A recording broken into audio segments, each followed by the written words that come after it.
We all have goals, we all have dreams, we all carry within us a vision of what our lives could be. Some picture of success, fulfillment, or greatness. For some it's financial freedom. For others it's impact. For many, it's a sense of purpose or peace. And yet, despite how widespread the desire is, very few actually reach those destinations. Very few become what they dream about becoming. Why? Because goals don't change people. Habits do. There's a dangerous illusion in the world today, the belief that what we aim for defines who we are. But aiming is easy. You can aim from your couch. You can visualize a better life while doing nothing to build it. Goals are cheap. They cost nothing to set. What costs something, what requires sacrifice, discomfort, and repetition is habit. And habit is what builds identity. Who we become is not the result of what we wish for, but what we do when it's hard. It's the result of what we practice, not what we promise. Most people set goals based on outcomes. I want to lose 30 pounds. I want to start a business. I want to write a book. But those are not identities. Those are results. They live at the finish line. The problem is you can't stand at the start of a marathon and declare yourself a marathon runner. You become that person mile by mile, step by step, commitment by commitment. Think about it. If someone tells you they're a kind person, you don't believe them because they say it. You believe it because you see it consistently. You see the way they treat the waiter, how they handle stress, how they show up for others when it's inconvenient. The identity of kindness is revealed through repeated action. The same goes for everything else. We don't become leaders, creators, change makers because we set goals. We become those people because we live those values out day after day in quiet moments when no one is applauding. The truth is your habits are showing the world who you really are.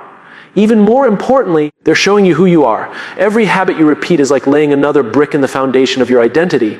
Each day you go to the gym, even for 20 minutes, you're casting a vote for the identity of someone who prioritizes health. Each time you choose to read a book instead of scroll aimlessly, you reinforce the story that you're someone who values growth. Every morning you wake up early to write, even when inspiration isn't there. You prove to yourself that you're a writer, not just someone with a dream to write. But the reverse is also true. Every time we hit snooze, we reinforce the idea that our comfort matters more than our commitment. Every time we say, I'll start tomorrow, we chip away at our trust in ourselves. It's not about guilt, it's about awareness. Because when we live unconsciously, we drift, not just in our schedules, but in our character. We slowly become someone we never intended to be. Not because we chose to be that person, but because we failed to choose who we wanted to become. The people we admire most, the ones who are deeply respected, not just successful, rarely became that way because of one big moment. They became that way because of how they showed up in small moments. It's not the TED Talk that makes the speaker great. It's the years of thinking, reflecting, failing, and refining in private. It's not the book that makes the author an author. It's the morning after morning at the desk, writing through doubt. We all love the highlight reel, but identity is formed in the rehearsal room, not under the spotlight. This is why change is hard. Because if we want to become someone different, we can't just act differently once. We have to do it again. And again. And again. We have to let repetition build reinforcement. There is no hack for identity, only the slow compounding power of daily action. But here's the hope in all of this. You don't need to transform your entire life overnight. You just need to start living like the person you want to become in small, manageable ways today. If you want to be more courageous, you don't have to give a speech to 10,000 people. You just have to speak up in a meeting. If you want to be disciplined, you don't need to run a marathon tomorrow. You just need to wake up when you said you would. If you want to be a person who creates, start with 1 hour of undistracted work. Identity is not built in leaps. It's built in layers. The greatest trap is waiting to feel ready. Because here's the truth, identity doesn't precede, action precedes identity. You don't wait until you feel like a leader to start leading. You lead, and over time, you realize you become one. You don't wait until you feel like a disciplined person to act with discipline. You act with discipline, and the identity follows. We become by doing. There's a moment each day, sometimes many moments, when you're faced with a choice to do the thing or not, to stretch or scroll, to prepare or procrastinate. And each time, it's not just a decision about that task, it's a decision about who you are. That's the part we miss. Every small behavior is bigger than it seems, because it's not about what you're doing. It's about who you're becoming. So, if you want to know who you really are, stop asking yourself what your goals are. Start looking at your habits. And if you want to become someone better, stop trying to change everything at once. Start by changing what you do today, because what you do daily is what you become. We live in a world obsessed with big moments. We celebrate breakthroughs, viral wins, overnight success stories. We cheer for the person who just lost 50 pounds, not the one who quietly showed up at the gym for the 187th time. We post pictures of graduation ceremonies, not the nights of studying self-doubt and discipline that made that moment possible. And slowly, whether we realize it or not, we begin to believe that greatness is a moment That success is something you can earn in one bold move. But it isn't. Greatness is not intensity. Greatness is consistency. Anyone can work hard for a day. Anyone can be disciplined when they're motivated. But what defines us is who we are when the motivation fades. The question isn't, can you be amazing today? The question is, can you be consistent when it's boring, uncomfortable, or unseen? You see, intensity feels powerful. It gives us that dopamine hit, that rush of progress. It's the crash diet, the 4 a.m. workout, the weekend hustle. And yes, intense effort can create momentum. But intensity doesn't create transformation. That comes from consistency. The slow, steady, disciplined commitment to showing up even when we don't feel like it, especially when we don't feel like it. There's a reason most New Year's resolutions fail by February. It's not because people don't want to change. It's because they believe that a short burst of effort will undo years of neglect. But the truth is, real change requires a new identity. And new identities aren't created in explosions of energy. They're created in the small choices we make every single day. Imagine someone planting a seed. They water it once, a heavy downpour. And then they wait, hoping something magical will happen. It won't. That's intensity. Now imagine someone else who waters the same seed gently, but every single day, without fail. That's consistency, and eventually something will grow. Maybe not immediately, maybe not noticeably at first, but it will grow. Because life growth and transformation respond to patience, not pressure. It's the same with relationships. You don't build deep trust with someone by having one powerful conversation. You build it through repeated, honest, caring interactions showing up again and again. You don't fall in love because of one amazing date. You fall in love because of the texts that say, I'm thinking about you. The calls just to check in. The times someone makes your coffee exactly how you like it. Small, consistent acts of care. That's what builds connection. It's also how you lead. If you're in a position of leadership, your team doesn't follow you because you gave a great speech once or made a big decision once. They follow you because of how you treat them daily. Because of the way you show up when things go wrong. Because of how you handle pressure, not just when eyes are on you, but when no one's watching. Consistency builds trust, and trust is the currency of leadership. Even in creativity, consistency matters more than brilliance. Most people think the best artists are struck by sudden divine inspiration. But talk to any great writer, filmmaker, or designer, and they'll tell you the same thing. Their best work came not from waiting to feel inspired, but from sitting down at the desk every day and doing the work, even when it didn't feel good, even when it felt terrible. And over time, something remarkable emerged, not because of a single flash of genius, but because of disciplined persistence. What's most ironic is that the things we want most in life, confidence, discipline, strength, trust, don't come from occasional grand efforts. They come from showing up daily. Confidence doesn't come from winning once. It comes from knowing you've done the work repeatedly and you can handle what's ahead. Discipline doesn't come from forcing yourself through a brutal workout. It comes from proving to yourself over and over again that you can follow through. Strength is built not just in lifting heavy once, but in lifting often. Trust isn't built by making promises, it's built by keeping them repeatedly. Consistency isn't sexy, it's not exciting, it won't get a million likes, but it works, and it's honest, because it forces us to confront who we really are. Not who we say we are or who we hope to be, but who we're choosing to be day in and day out. It reveals our true values, it builds our true character. And over time, it earns us the only kind of success that matters, the kind rooted in integrity. There's this myth that consistency is about perfection. It's not. You're going to miss days, you're going to slip, you're going to get tired, distracted, discouraged. That's okay. Consistency isn't about never falling, it's about always returning, it's about the decision to begin again, and again, and again. That's where growth lies. Not in doing it right every time, but in choosing not to quit. The real reward of consistency isn't just the outcome, it's who you become in the process. Someone who is dependable, someone who finishes what they start. Someone who follows through. It doesn't just change your results, it changes your identity.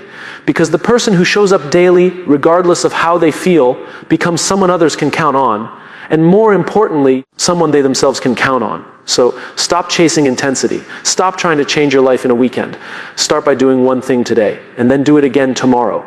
And the day after that, keep your promises to yourself, especially the small ones, because those are the ones that shape your future. Anyone can sprint. But life isn't a sprint. It's a marathon made of ordinary days. And the people who thrive are the ones who choose to show up ordinary day after ordinary day with an extraordinary commitment to stay the course. Consistency isn't the flash of lightning. It's the steady light of a lighthouse, guiding you through storms day after day. Quiet, powerful, unshakable. And if you're wondering whether your daily effort really matters, just remember this.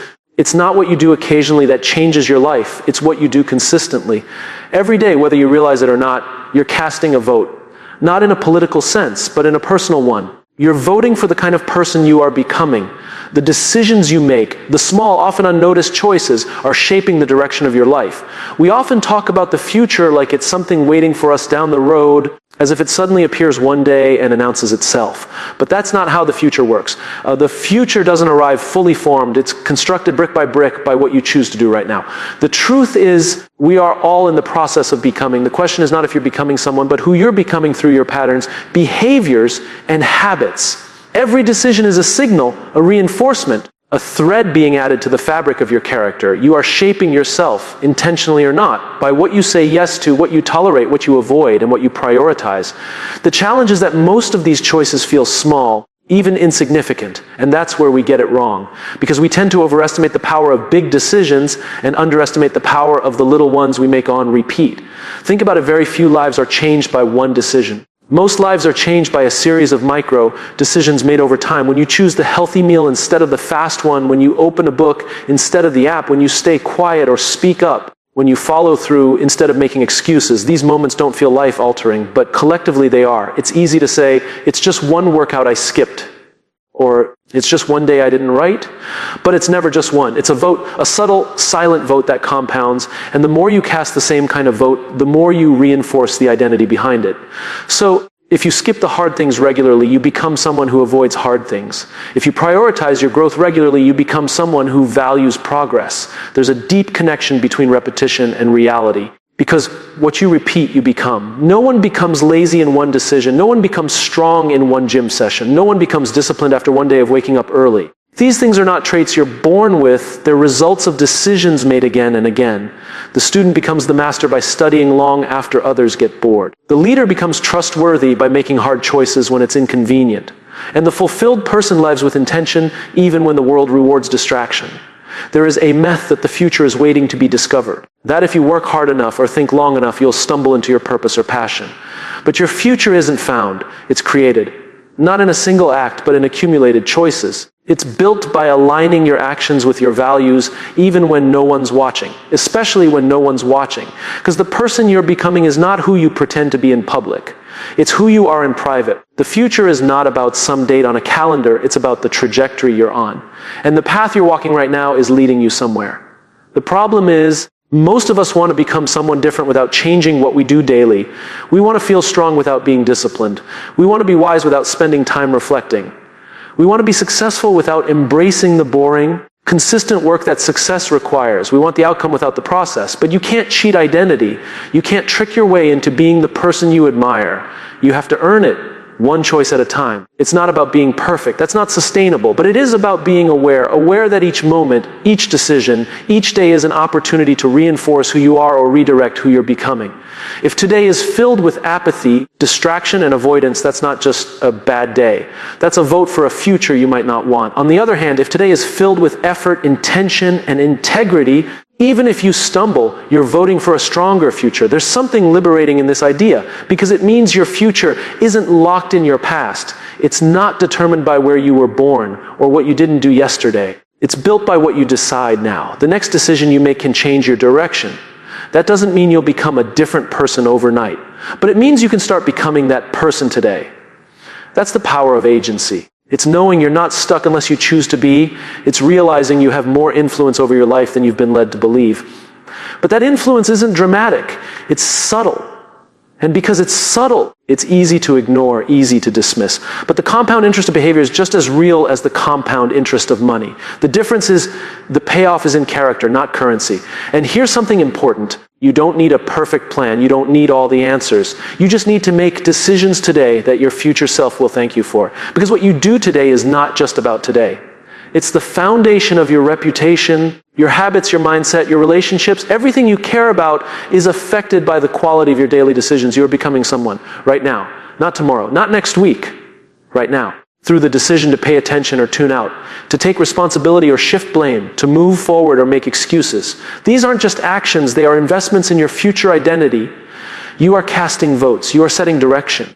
So the question isn't, will I be successful or will I be fulfilled? The better question is, am I choosing the path that leads me there? Because the path shapes the outcome. And the path is paved one choice at a time. You don't become the best version of yourself all at once. You become that person slowly, repeatedly, quietly, through thousands of small decisions that over time add up to something remarkable. Your future is not something that happens to you. It's something you're building right now with every choice you make. People often talk about motivation as if it's something we can summon at will. As if the strongest, most disciplined people are simply more committed, more determined, more powerful than the rest of us. But that's not the whole story. Because no matter how disciplined you are, no matter how big your goals are, if you live in the wrong environment, your behavior will eventually reflect it. Human beings are deeply influenced by the world around them. We'd like to believe we're logical creatures making rational decisions all day long. But the truth is, most of what we do, how we think, how we act, how we show up, is shaped by the signal systems and stories in our environment. Your surroundings speak to you constantly. They either pull you forward or drag you back. You don't rise to the level of your intentions. You fall to the level of your environment. If you're trying to grow, but you're surrounded by people who mock your ambition, eventually you'll stop sharing your ideas. If you want to live with more focus, but your phone is buzzing every 10 minutes with a new distraction, eventually your attention span will wither. If you're trying to build confidence, but you spend your time with people who constantly criticize or belittle you, it will take more than willpower to rise above that. This isn't weakness, it's human nature. Behavior doesn't exist in a vacuum. It happens in context. It's triggered, shaped, and reinforced by what's around us. So if we want to change behavior, we can't just try harder. We have to look around and ask ourselves, what are the conditions I've planted myself in? And are they helping me grow? Or keeping me small? The most successful people, the ones who lead, create, build, and sustain impact over time, don't rely on sheer force of will every day. What they do differently is they take their environment seriously. They don't just set goals, they build systems. They don't just say they want to focus, they create space for focus. They don't just hope for growth. They plant themselves in places that nurture it. That starts with people. Because few things shape our behavior more than the company we keep. You've probably heard the phrase, you are the average of the 5 people you spend the most time with. But that's not just a catchy quote. It's a reflection of how social we are as creatures. We take cues from others constantly. How they talk, how they think, what they value. If you surround yourself with people who make excuses, you'll find more excuses. If you surround yourself with people who push themselves, reflect deeply, and act with integrity, that becomes your standard too. It's not about judgment, it's about alignment.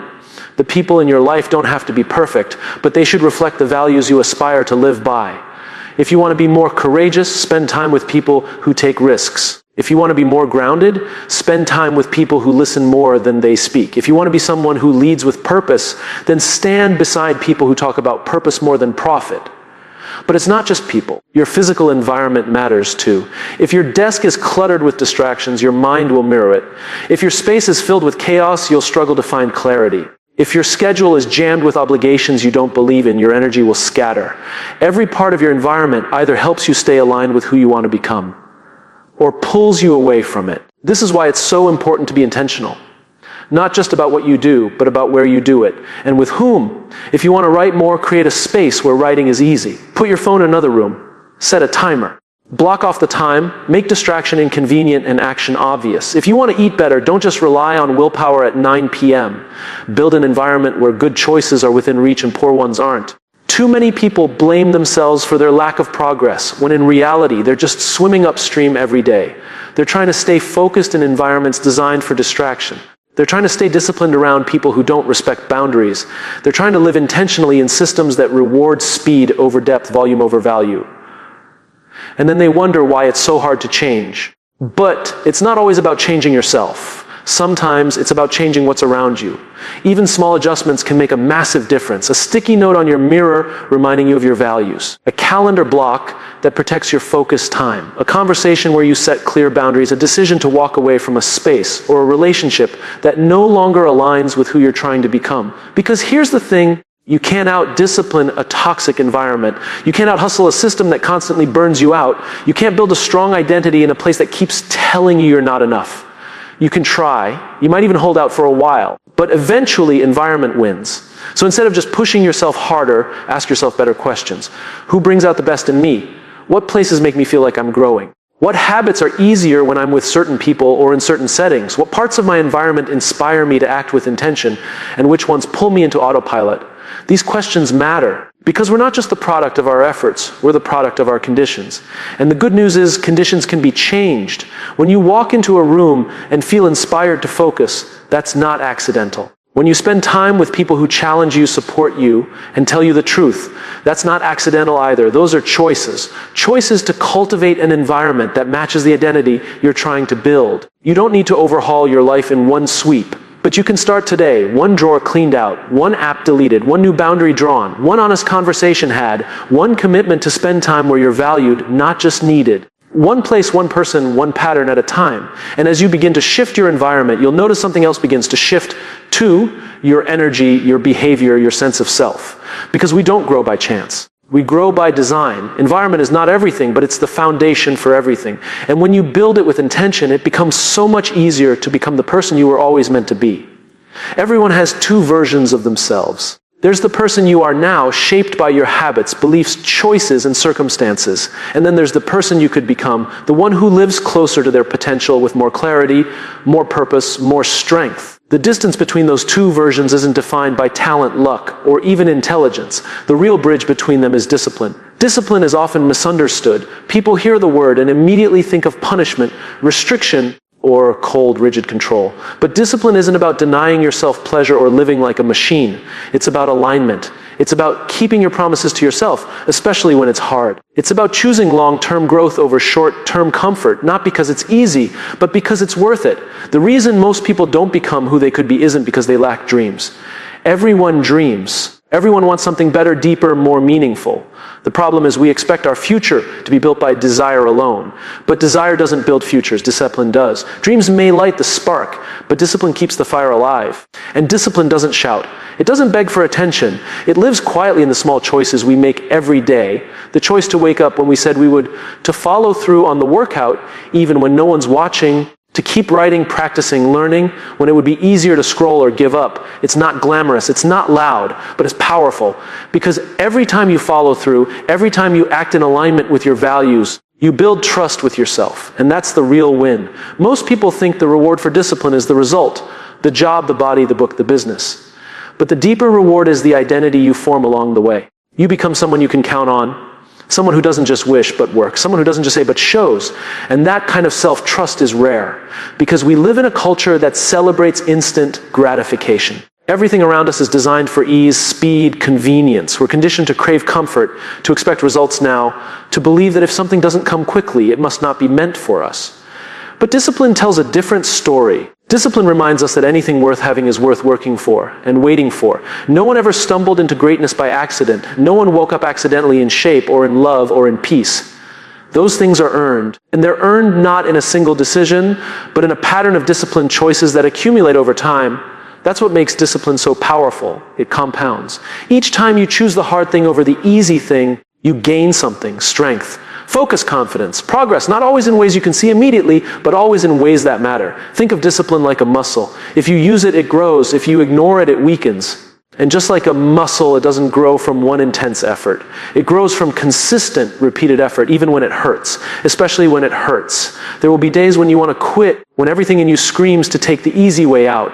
And that's where discipline shows up, not as force, but as commitment, not as punishment, but as love. Because discipline is a form of self-respect. It says, I care enough about myself to do what's right even when it's not easy. That doesn't mean discipline is about never resting. It's not about burning yourself out or proving something to the world.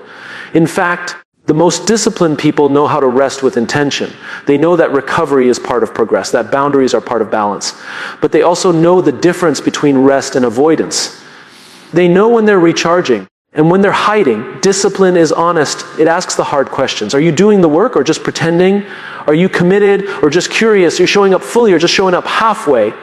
These are uncomfortable questions, but they're necessary, because becoming the person you could be means leaving behind the excuses that have kept you where you are. And here's the truth: discipline isn't always loud and dramatic. Sometimes it looks like saying no to one more episode so you can get a full night's sleep. Sometimes it looks like walking away from people or places that drain your energy. Sometimes it looks like sticking with a routine that no one else understands because it works for you. There's no applause for these moments. No one's handing out trophies. But each one is a step across the bridge from who you are to who you could be. What makes discipline beautiful is that it puts the power back in your hands. You don't have to wait to feel inspired. You don't need anyone's permission. You don't need the perfect plan or ideal conditions. You just need to choose, and then choose again and again. Discipline doesn't ask for perfection, it asks for persistence. That persistence creates momentum. And momentum is what gets you through the tough seasons, the setbacks, the doubt, the silence. Because there will be times when progress feels invisible, when results seem far away. When the voice in your head says, "Why bother?" And that's when discipline matters most. Not when it's easy, but when it's quiet, when no one's watching, when you keep going anyway. The people who inspire us the most didn't get there by accident. They got there because they kept showing up long after it stopped being exciting. They did the work when it was inconvenient, unglamorous, unrecognized. And eventually they crossed the bridge. Not because they sprinted, but because they never stopped walking. You don't need to have it all figured out. You don't need to be the best. You just need to be willing. Willing to do the small things with excellence. Willing to be patient. Willing to stay the course even when the rewards feel distant. Because in the end, the reward is not just in achieving the goal, it's in who you become on the way there. Discipline is not the enemy of freedom. It's the foundation of it. It's what allows you to create, lead, love, and live on your terms. It's the bridge between the life you have and the life you're capable of living. And every day you have a choice to step onto that bridge or to stay where you are, one small decision at a time.